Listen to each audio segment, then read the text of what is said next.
বন্ধুরা, আশা করি ভালো আছেন। চলে এলাম খবরাখবর নিয়ে। আবহাওয়ার ঘূর্ণিঝড় বা টাইফুন ইয়াগি এই মুহূর্তে কিন্তু লক্ষ্য করা যাচ্ছে বিরাট বড় দাপটের সঙ্গে উপকূল অঞ্চলে এগিয়ে আসছে। দক্ষিণ চীন সাগরে তৈরি হওয়া এই টাইফুনটির নামকরণ করেছে জাপান। এর পরিস্থিতি কি, গতিবেগ কত, এছাড়া কবে নাগাদ আমাদের বেঙ্গলের দিকে আসছে, এই সমস্ত বিষয় নিয়ে আপনাদের সঙ্গে আলোচনা করব। এই মুহূর্তে এই ইয়াগি নামে টাইফুনটি কিন্তু বেশ দাপটের সঙ্গে উপকূলে একেবারে তাণ্ডব দেখাচ্ছে।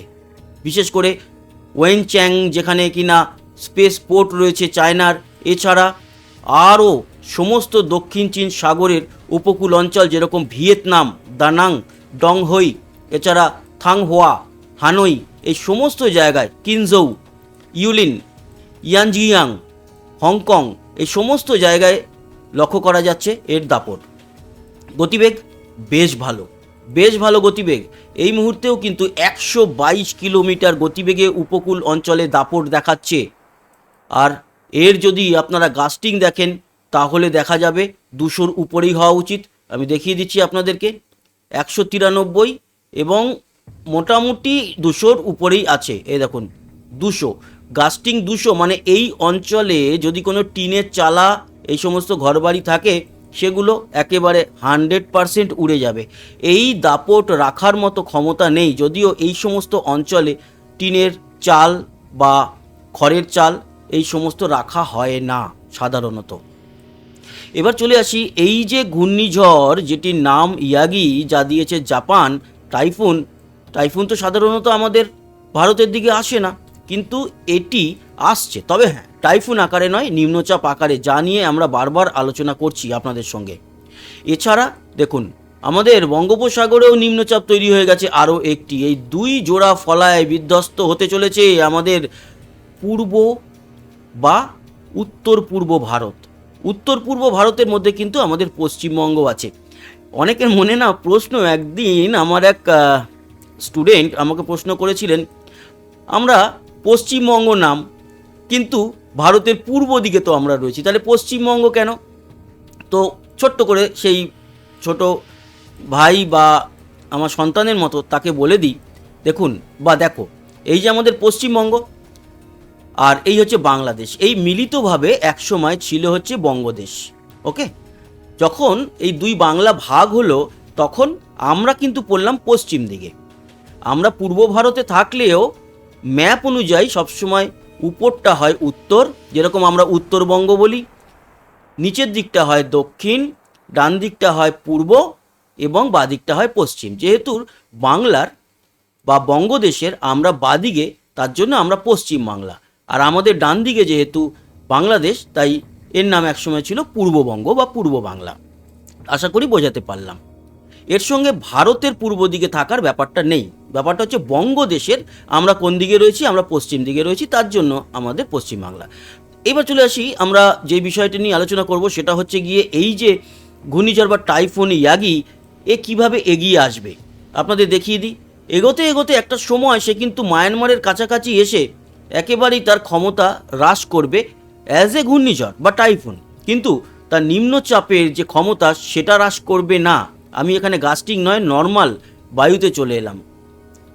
এদিকে দেখুন, এদিকে কিন্তু আরও একটি নিম্নচাপ তৈরি হয়ে যাচ্ছে রবিবারে আরও ভারী আকারে। এবার আমরা চলে যাব বৃষ্টি ও বজ্র মোডে, তাহলে বুঝতে পারবেন এর যে গতিবেগের সঙ্গে সঙ্গে যেরকম কমছে, তার সাথে সাথে মেঘের যে ঘনত্ব সেটা বাড়ছে। এইভাবে আমরা যদি সোমবার চলে যাই, সোমবার দিন কি দেখতে পাচ্ছি? সোমবার দিন দেখতে পাচ্ছি উত্তর বঙ্গোপসাগরে তৈরি হওয়া নিম্নচাপ একেবারে আমাদের পশ্চিমবঙ্গের দক্ষিণে অবস্থান করবে, আর বলা যেতে পারে যে ওড়িশার ভুবনেশ্বরের কাছাকাছি। কিন্তু এদিকে ইয়াগি নামক যে টাইফুন, সেটি কিন্তু নিম্নচাপে পরিণত হয়ে যাবে। সোমবারের পর থেকে এটি হু হু করে এগোবে এবং মঙ্গলবার পৌঁছে যাবে একেবারে মায়ানমার হয়ে আমাদের পূর্ব ভারতে, বিশেষ করে মণিপুর, নাগাল্যান্ড এবং মিজোরামের কাছে। এদিকে আমরা দেখতে পাচ্ছি যে আমাদের উত্তর বঙ্গোপসাগরে থাকা নিম্নচাপটি আস্তে আস্তে করে ওড়িশার দিক থেকে প্রবেশ করবে। সেক্ষেত্রে ওড়িশা এবং আমাদের দক্ষিণবঙ্গে বৃষ্টি আমরা মঙ্গলবার থেকে পাচ্ছি। আমাদের দক্ষিণবঙ্গে কিন্তু এই নিম্নচাপটি আসছে। এই নিম্নচাপ বঙ্গোপসাগরে তৈরি হওয়ার নিম্নচাপ, এটি কিন্তু দক্ষিণ চীন সাগর থেকে আসা যে ঘূর্ণিঝড় বা টাইফুন ইয়াগি সেই নিম্নচাপটি নয়, সেই নিম্নচাপ পূর্ব দিক থেকে প্রবেশ করবে আর বঙ্গোপসাগরের নিম্নচাপ দক্ষিণ দিক থেকে প্রবেশ করবে। এর পরবর্তী সময় মঙ্গলবার কি লক্ষ্য করা যাচ্ছে? মঙ্গলবার দাপট দেখাবে শিলচরের উপরে সন্ধে ও রাতের দিকে। শিলচর, তার সাথে সাথে কিন্তু এদিকে গুয়াহাটি এবং মেঘালয়ের বেশ কিছু অঞ্চলে, এছাড়া হোজাই, লাংডিং এবং শিলচরে তো ভালো প্রভাব পড়বেই। আর সেই সময় দেখুন, এই যে নিম্নচাপ উত্তর বঙ্গোপসাগরে আমাদের কলকাতার কাছাকাছি প্রবেশ করে যাবে এবং সেদিনকে মঙ্গলবার দিন আমাদের দক্ষিণবঙ্গ জুড়ে বেশ ভালো বৃষ্টি আমরা লক্ষ্য করতে পারছি।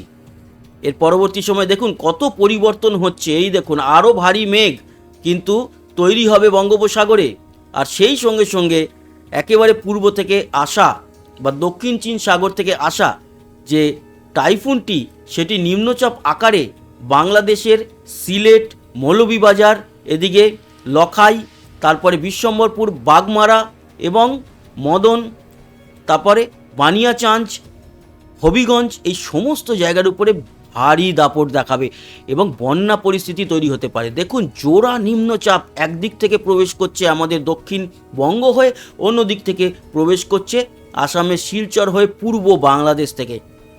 এই হচ্ছে পরিস্থিতি। বুধবার নাগাদ এটি কিন্তু বেশ দাপটের সঙ্গে এগিয়ে একেবারে উত্তর বাংলাদেশ হয়ে আমাদের মালদা এবং দক্ষিণ ও উত্তর দিনাজপুর থেকে প্রবেশ করবে। তার সাথে ত্রিপুরায় ভারী থেকে অতি ভারী বৃষ্টি দক্ষিণ বাংলাদেশ জুড়ে, সে বরিশাল, মতিরাট, ফরিদগঞ্জ, শৈলকুপা, লোহাগড়া, মঠবাড়িয়া, পিরোজপুর, খুলনা, সাতক্ষীরা, যশোর, সমস্ত জায়গায়, সেনবাগ, কুমিল্লা এবং সেনবাগ, নোয়াখালী এই অঞ্চলের উপরে, তারপরে ফেনী এই অঞ্চলের উপরে আবারও বন্যা পরিস্থিতি তৈরি হতে পারে। আগে থেকে বারবার কিন্তু সাবধানতা অবলম্বন করার কথা বলতে পারি না হয়তো, কারণ বাংলাদেশ আলাদা একটি দেশ, তাও রিকোয়েস্ট করব যে আগে থেকে যেন ব্যবস্থা নেয়। তার কারণ কেন বলছি, এই যে পূর্ব দিক থেকে ভারী মেঘ আর ভারী মেঘের বৃষ্টি প্রবেশ করবে নিম্নচাপ রূপে, সেক্ষেত্রে বারবার বলছি ডুম্বুর বাঁধ কিন্তু আবারও সেই জল অটোমেটিকলি বেরিয়ে যেতে পারে, আর গোমতী ধরে, নদী ধরে সে কিন্তু এই সেনবাগের দিক থেকে, কুমিল্লার দিক থেকে, ফেনীর দিক থেকে, নোয়াখালীর দিক থেকে প্রবেশ করবে। আর তার সাথে এই যে বৃষ্টি, অতি ভারী বৃষ্টি, তা কিন্তু বুস্ট আপ করবে। তাই বন্যা পরিস্থিতির জন্য আগে থেকে সাবধানতা নিতে হবে।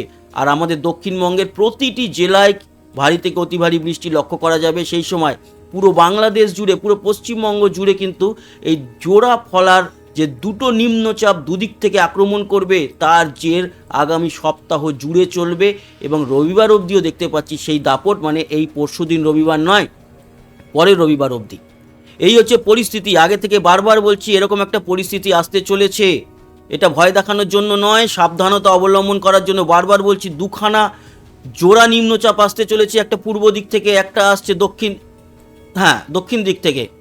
সেটা আমাদের দক্ষিণবঙ্গের উপরেই কিন্তু আঘাত হানার সম্ভাবনা, তার সাথে ভুবনেশ্বর সহ ওড়িশার বিভিন্ন উপকূল অঞ্চলে বিরাট বড় দাপট দেখাবে। এই হচ্ছে পরিস্থিতি। আগে থেকে সাবধানতা অবলম্বন করা উচিত। আজকে কিন্তু শুক্রবার অলরেডি পার হয়ে গেছে, শনিবার, রবিবার, সোমবার এই 3টে দিন হাতে আছে। রবিবারের মধ্যে অন্তত এই সমস্ত অঞ্চলগুলো যেগুলোর কথা বলছি, আবার মেনশন করে দিই কি আমি মিজোরাম বা এদিকের মেঘালয়ের কথা বলছি না, কারণ সেই জায়গায় বৃষ্টি হবে, কিন্তু যে আমি আপডেটটা দিই সাধারণত বেঙ্গল জোনের জন্য। তো বেঙ্গল জোনের কোন কোন জায়গায় আঘাত আসতে পারে সেটা হচ্ছে শিলচর, বাংলাদেশের এই পূর্ব এবং এদিকে দক্ষিণ পূর্ব কুমিল্লা সহ নোয়াখালী, তারপরে সেনবাগ, ফেনী, ত্রিপুরা, খুব গুরুত্বপূর্ণ ত্রিপুরা, আপডেট দিচ্ছি, ত্রিপুরার উপরে ভারী থেকে অতি ভারী এফেক্ট আসবে, ভারী বৃষ্টি আছে। তো ওই কারণে ত্রিপুরার কথাটা বারবার বলছি, কারণ ত্রিপুরার উপরে এই বৃষ্টিটা যখন প্রবেশ করবে তখন ওই ডুম্বুর বাঁধের ক্ষেত্রে একটা জল রিলিজ হয়ে যাওয়ার ব্যাপার থাকবে, এই জন্য বলে রাখছি।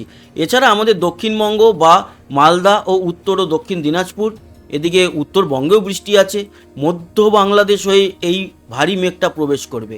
ভয় শিলচর, সেনবাগ, নোয়াখালী, ফেনী, সিলেট, মৌলভীবাজার এবং বিশ্বম্বরপুর, কিছুটা ময়মনসিংহের উপরেও আছে। যে মানে আশা করা উচিত যে এই বৃষ্টির জন্য যেন কোনো মানুষের সেইভাবে ক্ষতি না হয়। আর আবহাওয়ার ব্যাপার আমাদের হাতে তো নেই, এই ধরনের ঘটনা ঘটলে আমাদের সাবধানতা অবলম্বন করতে হবে। চলে আসি এই মুহূর্তের পরিস্থিতি। এই মুহূর্তেই কিন্তু শিলচর এবং সিলেটের দিকে আমরা লক্ষ্য করতে পারছি ভারী মেঘ, এবং ত্রিপুরাতেও ভারী মেঘ। বৃষ্টি কোথায় হচ্ছে? সিলেট শিলচরের দিকে এই মুহূর্তে বৃষ্টি লক্ষ্য করা যাচ্ছে। আমাদের পশ্চিমবঙ্গ পরিষ্কার, বাকি বাংলাদেশ মোটামুটি পরিষ্কার, ত্রিপুরাতে হালকা মাঝারি বৃষ্টি লক্ষ্য করা যাচ্ছে। এই হচ্ছে গিয়ে পরিস্থিতি। আমাদের পশ্চিমবঙ্গ একেবারে মেঘমুক্ত আকাশ, উত্তর বাংলাদেশও মেঘমুক্ত, কিন্তু হালকা পাতলা মেঘ ঢাকা, বরিশাল, খুলনা, এদিকে কুমিল্লা, নোয়াখালী, ফেনী, চিটাগাং, লংগদু, রাঙামাটির দিকে রয়েছে, তবে সেদিকে বৃষ্টিটা খুব একটা নেই। বৃষ্টি যেটা সিলেট শিলচরের দিকে দেখা যাচ্ছে। উত্তর ত্রিপুরাতে ভারী মেঘ রয়েছে, ত্রিপুরা জুড়ে মেঘাচ্ছন্ন পরিবেশ রয়েছে এই মুহূর্তে। এরপর আসি বৃষ্টির আজকে রাত্রির 10টা থেকে কাল সকাল 10টা আমাদের পশ্চিমবঙ্গ যদি দেখি তাহলে দেখতে পাচ্ছি শান্তিপুর, কৃষ্ণনগর, কাটোয়া, বেলডাঙ্গা এই অঞ্চলগুলোর উপরে আগামীকাল সকাল 10টার মধ্যে কিছুটা বৃষ্টি আছে। কিন্তু বাংলাদেশে খুলনা, যশোর, সাতক্ষীরা, লোহাগড়া, শৈলকুপা, ফরিদপুর, ঢাকা, মাদারীপুর, ফরিদগঞ্জ, মতিরহাট, বরিশাল, পিরোজপুর, সেনবাগ, কুমিল্লা, নোয়াখালী, ফেনী, লখাই, কিশোরগঞ্জ, মদন, ময়মনসিংহ, মৌলভীবাজার বৃষ্টি রয়েছে। ত্রিপুরা জুড়ে কিছুটা বৃষ্টি থাকবে আগামীকাল সকাল 10টার মধ্যে, আজ রাত্রির থেকে। এবার চলে আসি আগামীকাল সকাল 10টা থেকে কাল রাত 10টা অবধি আমাদের দক্ষিণবঙ্গে বৃষ্টি থাকবে। কোথায় কোথায়?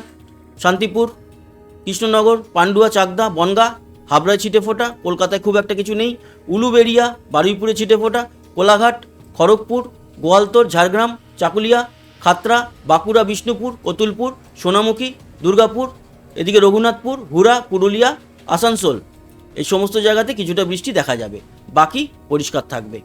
আর হ্যাঁ, বাংলাদেশেও কাল সকাল 10টা থেকে কাল রাত্রির 10টা অবধি যে বৃষ্টি, সেটা যশোর, কোটচাঁদপুর, দামোদহ, আলমডাঙ্গা, মেহেরপুর, ভেড়ামারা, লালপুর, পাবনা, পাংশা, ভাঙ্গুড়া, বেড়া, তারাস, সিংড়া, পুতিয়া, নন্দীগ্রাম, এই নন্দীগ্রাম বাংলাদেশের এই জায়গাগুলোতে কিছুটা বৃষ্টি লক্ষ্য করা যাবে। ছিটেফোঁটা বৃষ্টি শিলচরও দেখা যাবে। আর কাল রাত্রির 10টা থেকে পরশু দিন সকাল 10টা অবধি যদি আমরা দেখি, সেটাও দেখে নিই। কাল রাত্রির 10টা থেকে রবিবার সকাল 10টা অবধি যে বৃষ্টি, খুব একটা কোথাও কিছু নেই। হ্যাঁ আছে, উত্তরবঙ্গে আমরা লক্ষ্য করতে পারছি কোচবিহার, দিনহাটা, তারপরে কিছুটা আলিপুরদুয়ার, শীতলকুচি, তুফানগঞ্জ এবং মাথাভাঙা এই অঞ্চলে, আর বাংলাদেশের পঞ্চগড়, বোদা, দেবীগঞ্জ, জলঢাকা, লালমনিরহাট হালকা মাঝারি বৃষ্টি, এবং এখানে মৌলভীবাজারের কাছে হবিগঞ্জ, নাসিরনগর, বানিয়াচাঁজ, ইটনা, কেন্দুয়া, কিশোরগঞ্জ, কাতিয়াদি খানিকটা বৃষ্টি আছে, ছিটেফোঁটা। এটা হচ্ছে কাল রাত থেকে পরশুদিন সকাল অবধি। ত্রিপুরার খোয়াই, আগরতলা ছিটেফোঁটা বৃষ্টি দেখা যাবে। এই হচ্ছে গিয়ে আপডেট। বৃষ্টির পরিমাণ খুব একটা বেশি কিছু নেই, পরে তো আসবে। আচ্ছা, এবার যেটা দেখে নিই সেটা হচ্ছে গিয়ে আগামীকাল দুপুরবেলাতে তাপমাত্রা সর্বোচ্চ কত থাকবে। উত্তরে কিন্তু তাপমাত্রা বেশি থাকবে, দক্ষিণে কম। দক্ষিণে আমরা কলকাতায় 29 এবং বাঁকুড়া 33, পুরুলিয়া 32, বা বর্ধমান। আচ্ছা, একেবারে দক্ষিণের খড়গপুর বা পূর্ব পশ্চিম মেদিনীপুর, দক্ষিণ ও উত্তর 24 পরগনা, কলকাতা, হাওড়া, হুগলি 29 থেকে 31-এর মধ্যে। আর উত্তরে গেলেই আমরা চেঞ্জ দেখতে পাচ্ছি অনেকটা। নদিয়া 32, বর্ধমান 33, দুর্গাপুর 34, আসানসোল 34, পুরুলিয়া 32, বাঁকুড়া 33, শিলিগুড়ি সিউড়ি, নলহাটিতে তো 35, কাটোয়া 32, আবার এদিকে মুর্শিদাবাদ 29-30-এর মধ্যে। এদিকে যেহেতু কালকে দুপুরে একটা বৃষ্টির সম্ভাবনা আছে। মালদা 35, বালুরঘাট 35, বেশ গরম, গঙ্গারামপুর 35, রায়গঞ্জ, উত্তর দিনাজপুর 35, শিলিগুড়ি 35, কোচবিহার, আলিপুরদুয়ার 34, 35, জলপাইগুড়ি, ধূপগুড়ি, মাথাভাঙা সব 34, আলিপুরদুয়ার 35, তুফানগঞ্জ 34, বাংলাদেশের উত্তরে 34, মধ্য বাংলাদেশ ঢাকা 33, সিলেট 33, রাজশাহী, মেহেরপুর 30 থেকে 33-এর মধ্যে, খুলনা 30, বরিশাল 32, কুমিল্লা 32, চিটাগাং, মহেশখালী, টেকনাফ, কক্সবাজার, সেন্ট মার্টিন 29 থেকে 31-এর মধ্যে, ত্রিপুরা থাকবে 32-33-এর মধ্যে, শিলচর 34 এবং আসামের গোয়ালপাড়া, গুয়াহাটি থেকে শুরু করে 34-35-এর মধ্যে পুরো আসাম। তো বন্ধুরা, এই ছিল আপডেট। আশা করি কাজে লেগেছে। সঙ্গে থাকবেন, সাবস্ক্রাইব করে লাইক শেয়ার করবেন, কমেন্ট বক্সে আপনার গুরুত্বপূর্ণ মতামত জানাবেন। আছি, আবার দেখা হবে। সবাই ভালো থাকবেন, সুস্থ থাকবেন, টাটা।